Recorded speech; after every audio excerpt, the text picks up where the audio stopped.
Okay, well, this I guess is a rather, Adams Road is a rather trivial thing compared with the big projects we're talking about, but I think there's an important point to be made, which is that I think the Greenways team is, well, there's too much playing by the rules and not enough common sense.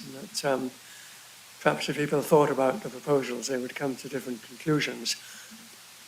Just to give an example of a previous thing, there's the crossing near Wilson College. They want to move it near the road junction with Manchester Road. Now that makes sense if you think what's the easiest for cyclists, you just go straight across.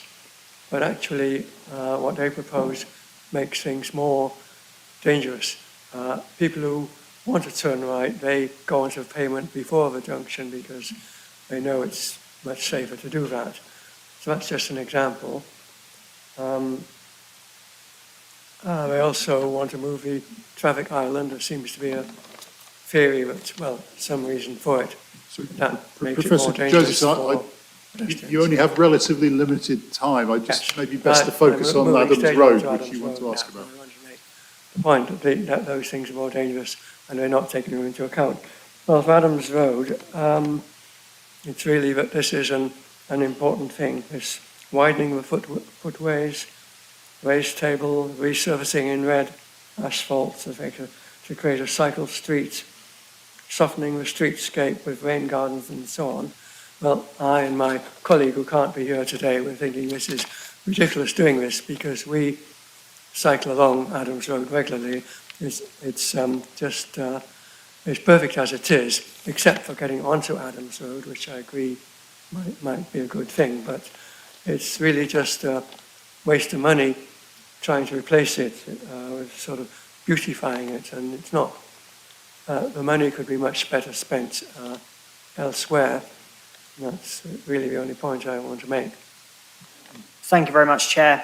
So starting with the question from Professor Josephson, the design for Adams Road has already been subject to public consultation and further public engagement, and the Executive Board agreed to those designs in December 2022, and they've been just simply developed further with input from local stakeholder groups, including the residents group along Adams Road.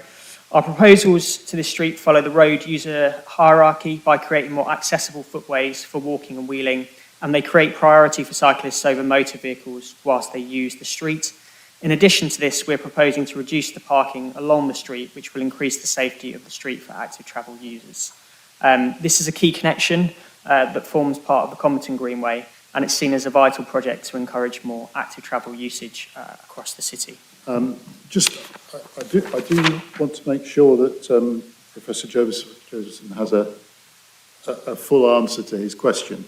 So the need to do something there is because we're going to have a lot more cyclists using that as a result of the Greenway? Exactly that. I mean, so the route of the Greenway comes through from Comberton through Coton with a link to Hardwick. And the aim is to encourage as many people as possible to use that route into the city for active travel. So that's the proposals and was part of the outline business case that the board has already agreed. Thanks very much.